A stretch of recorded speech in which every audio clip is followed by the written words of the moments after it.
문재인 정부의 집권 5년 차, 어느덧 우리는 국가와 정부에 대한 불신이 일상화된 세상에 살고 있는 건 아닌지 모르겠습니다. 문재인 정부는 술에 취해 택시기사를 폭행하고 욕설을 쏟아내었던 주치 폭행자가 경찰 조사에도 불구하고 처벌은커녕 대한민국의 법무부 차관 자리에 오를 수 있는 그런 나라를 만들었습니다. 논란이 커진 뒤에 4개월간 질질 끌며 조사를 벌인 경찰은 결국 이용구 사건에 외압은 없었다면서 결론 내리고 꼬리 자르기에 나섰지만 대한민국 청와대와 법무부가 이전 차관 폭행 사실을 사전에 인지하면서도 법무부 차관이 임명한 상황을 지켜보면 이런 경찰의 조사 결과를 있는 그대로 신뢰할 수 있는 국민이 얼마나 될까 하는 생각이 듭니다. 이런 경찰의 신뢰 문제는 LH 투기 이후 불이 번진 국회 정치권으로까지 이어집니다. 더불어민주당이 국민권익위 조사 결과를 바탕으로 자진 탈당을 권고하고 출당을 예고한 의원 중에는 김한정 의원과 양이원영 의원이 있습니다.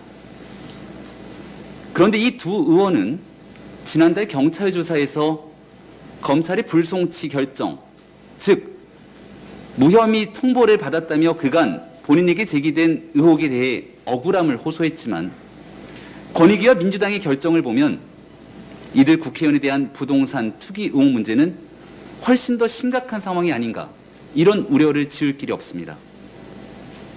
이런 상황이니 이들에게 면죄부를 주었던 지난날 경찰의 조사를 지켜보며 국민의 불신은 점점 더 두터워져 갈 수밖에 없는 것 아니겠습니까? 심지어 여당 의원까지 나서서 이제는 권익위를 믿지 못하겠다 하고 자당 지도부를 불신하고 나서니 이를 지켜보는 국민들께서는 도대체 어느 장단에 맞춰 대응해야 할지 그저 난감할 따름입니다. 지난달에는 문재인 대통령과 가깝다던 삼철 중 하나인 전해철 장관의 전 국회 보좌관이 3기 신도시 개발 발표 전 가족이 땅을 샀던 문제로 구속이 됩니다. 과연 전해철 장관의 전 보좌관은 어떤 정보를 이용해서 땅을 살 수 있었을까요?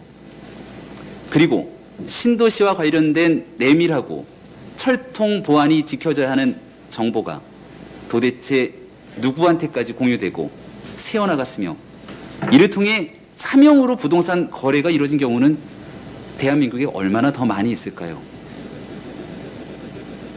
국회 정치권은 여야의 문제를 떠나 국민의 신뢰를 회복해야 할 책무가 있습니다.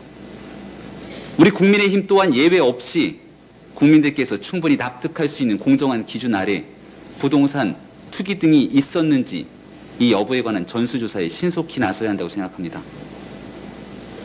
그리고 동시에 이 사건의 본질로 돌아가 국가의 정보를 빼돌려 사적 투기에 나선 정치인과 고위공직자를 색출하고 엄벌하기 위한 특검이 여야 합의로 조속히 실시되어야 한다는 국민의 명령을 잊지 말아야 할 겁니다.